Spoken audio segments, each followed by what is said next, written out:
দেশে শুধু খারাপদেরই জায়গা, আর আজকে তোকেও খারাপ বানানোর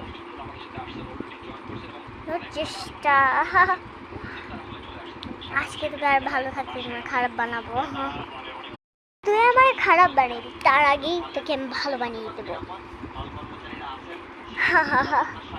তুই আমার ভালো বানিয়ে দিবি, খারাপ বানা, জলদি বানা, খারাপ বানা। তুই আমায় খারাপ বানালি, এ কি কাণ্ড! আমায় খারাপ বানাতে পারিস না তুই, আমায় ভালো বানিয়ে দে। তোকে আমি খারাপ বানাবো, তুই আমায় ভালো বানিয়ে দে। সত্যি দিবি তুই আমাকে খারাপ বানিয়ে? বল বল। হ্যাঁ বানাবো তোকে খারাপ। তুই আগে আমায় ভালো বানা, তুই আমায় ভালো বানাবি, তোকে আমি খারাপ বানিয়ে দেবো।